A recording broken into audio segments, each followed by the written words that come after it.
The text message glowed on my phone. "She's perfect for you, bro. 8 p.m. at Riverside Cafe. Don't be late."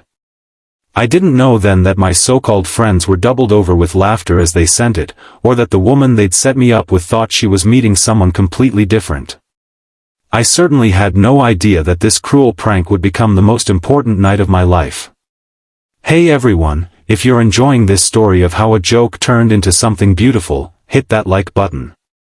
And if you want more stories that'll make you laugh, cry, and believe in second chances, subscribe to the channel. Trust me, the ending of this one is worth sticking around for. I was never the guy who had it all figured out. At 28, I was working a dead-end job at an insurance company, living in a cramped apartment with peeling wallpaper, and nursing a broken heart from a relationship that had ended badly a year earlier. My friends, if you could call them that, had been trying to help by setting me up on dates that inevitably went nowhere. This time, they decided to have some fun at my expense. The Riverside Cafe was one of those trendy places with exposed brick walls and Edison bulbs hanging from the ceiling. I'd dressed in my best shirt, the blue one with only one barely noticeable coffee stain on the cuff, and even splurged on a haircut. Hope is a stubborn thing, even when you've been disappointed time and again. I spotted her immediately. She was sitting alone at a corner table, absently stirring her drink while scrolling through her phone. Dark hair fell in waves past her shoulders, and even from across the room, I could see she was beautiful in that effortless way that made my palms sweat. What I couldn't see was the confusion and annoyance simmering beneath her calm exterior. "Hi, I'm Alex," I said, extending my hand. "You must be Mia."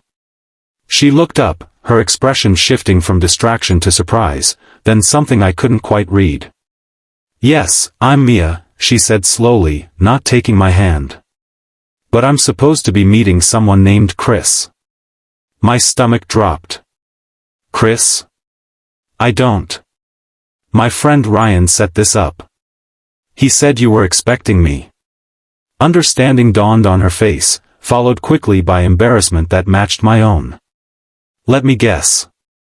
Your friend Ryan is about 6 feet tall, has a ridiculous beard, and thinks he's hilarious?" I nodded, the pieces falling into place. "And you know him through his girlfriend, Jen, who also thinks she's hilarious." Mia sighed, picking up her purse. "Well, it looks like we've both been played. I'm sorry they wasted your time." She stood to leave, and I should have let her go. Should have slunk home to plot my revenge against Ryan and lick my wounds. But something made me reach out. "Wait," I said. "Since we're both here, and we've both been made fools of, maybe we could have a drink? Turn the joke on them?" Mia hesitated, studying my face as if searching for some hidden agenda. Then, unexpectedly, she smiled. "Why not? I'm already dressed up, and I'm starving." That first hour was awkward. We traded stories about our mutual friends and their previous stunts, careful to keep the conversation light. But as the night wore on, something shifted. Maybe it was the way she laughed, full-bodied and uninhibited, or how she listened when I spoke, really listened, with her head tilted slightly to one side. "So what's the real story?" she asked after our second round of drinks. Why did they think this would be so funny? I considered lying, painting myself in a better light, but something about her direct gaze made me honest. "I've been a bit of a mess since my ex left. Apparently, I've become the sad friend everyone feels obligated to fix. Ryan probably thought it would be hilarious to set me up with someone way out of my league, watch me crash and burn." "And what makes you think I'm out of your league?" Her question wasn't flirtatious, it was challenging. "Look at you," I gestured vaguely. "And look at me. I'm the guy who brings store-bought cookies to potlucks and calls it baking." She laughed again, but her eyes remained serious. "You know what I think? I think Ryan and Jen might be terrible matchmakers, but they're not completely clueless. Maybe they saw something neither of us can see yet." The conversation deepened after that. I learned that Mia was a pediatric nurse who painted watercolors in her spare time. She'd grown up in a small town 3 hours away and moved to the city for college, never looking back. She had a younger brother with autism who was her hero, and she could recite entire scenes from obscure 90s sitcoms. I told her about my dreams of writing, buried under years of practicality and fear. About my parents' messy divorce that had left me wary of commitment. About the stray cat I'd been feeding on my fire escape, pretending it wasn't mine while buying premium cat food. "You should name him," she said. "Once you name him, you'll admit he's yours." By the time the cafe was closing, we'd moved from strangers to something else entirely. Not quite friends, not quite more, but something with potential. We exchanged numbers with promises to meet again, both of us pretending we wouldn't text the very next day. I walked her to her car, the night air cool against my skin. "So what do we tell them?" I asked. "Ryan and Jen?" Mia's smile turned mischievous. "Nothing. Let them wonder. It'll drive them crazy." I watched her drive away, feeling lighter than I had in months. The joke date had turned into something real, something promising. But I had no idea just how much that night would change everything. Our second date was at an art gallery featuring local artists. Our third was a disaster of a cooking class where we nearly set off the fire alarm. By our fourth date, I was already falling for her, her kindness, her sharp wit, the way she saw beauty in the ordinary. But it wasn't all smooth sailing. Mia had her own baggage, trust issues from a previous relationship where she'd been cheated on, insecurities about her career path, a tendency to withdraw when things got too intense. And I was still wrestling with my own demons. Our first fight happened 3 months in. I'd been laid off from my job, budget cuts, they said, and instead of telling Mia, I pretended everything was fine.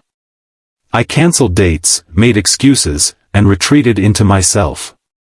When she finally confronted me, the truth came spilling out along with all my fears and insecurities. "Why didn't you tell me?" she asked, hurt evident in her voice. "Did you think I wouldn't understand?" "I didn't want you to see me as a failure," I admitted. "Everyone else in my life has." "I'm not everyone else," she said simply. And in that moment, I knew she wasn't. That night marked a turning point. We stopped playing the roles we thought we should and started being real with each other. It wasn't always pretty, real rarely is, but it was honest. With Mia's encouragement, I started writing again. Just small pieces at first, submitted to local publications. When my first article was accepted by an online magazine, Mia framed the email notification and hung it in my apartment. I was there when she received the offer for her dream job at the children's hospital across town. I held her while she cried with relief and excitement, and helped her practice her acceptance speech in front of the bathroom mirror. We named the cat Gatsby, and he officially moved into my apartment the same day Mia did, 10 months after our first date. Life wasn't perfect. We argued about dirty dishes and work schedules. We navigated the complicated terrain of merging our lives, our friends, our families. Her brother didn't like me at first, and my mother was skeptical of anyone who made me happy.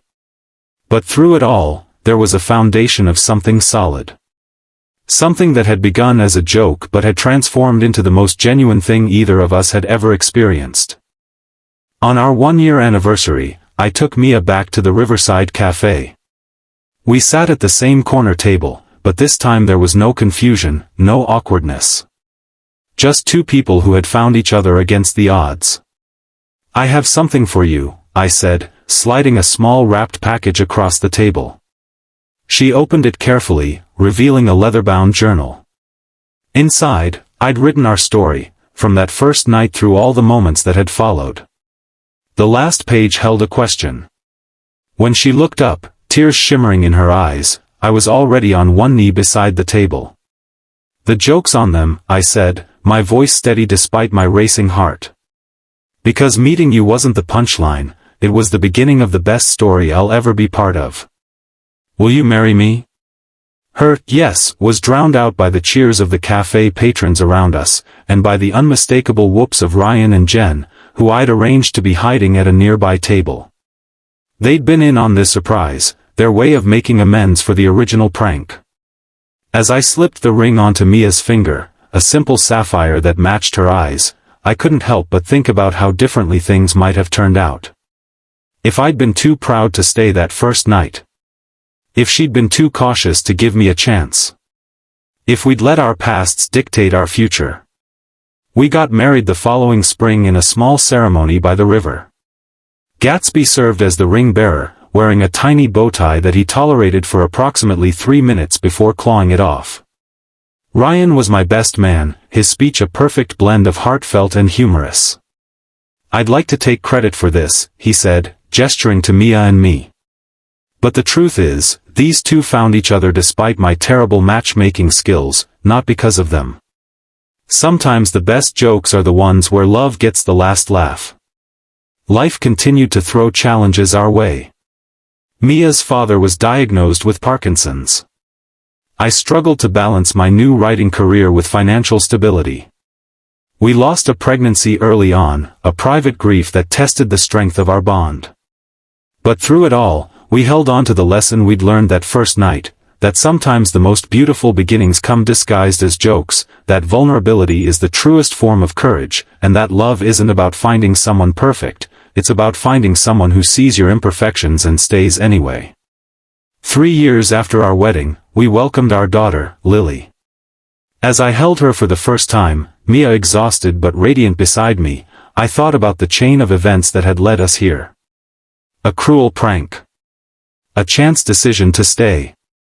1,000 small choices that followed, each one leading us closer to this moment. "What are you thinking about?" Mia asked, reaching for my hand. "I'm thinking that I need to send Ryan and Jen a really expensive thank you gift," I replied, making her laugh. Today, as I watch Mia teaching Lily how to paint watercolors at our kitchen table, Gatsby purring contentedly in the patch of sunlight by their feet, I'm overwhelmed by gratitude. Not just for the life we've built, but for the joke that started it all. So if you're watching this and feeling lost or alone, if you're nursing a broken heart or afraid to take a chance, remember my story. Remember that sometimes the universe has a strange sense of humor, and that the best things in life often come when we least expect them, disguised as something else entirely. And to Ryan and Jen, who are probably watching this right now, the joke's on you. You tried to embarrass me, but instead, you gave me everything I never knew I needed. I guess sometimes even the worst matchmakers get it right. If this story touched your heart, please hit that like button and subscribe for more content that celebrates the unexpected ways love finds us. Share in the comments your own stories of relationships that began in unusual ways, I'd love to hear them. Because if there's one thing I've learned, it's that the best stories, like the best loves, are the ones that surprise us, challenge us, and ultimately transform us into better versions of ourselves. And that's no joke.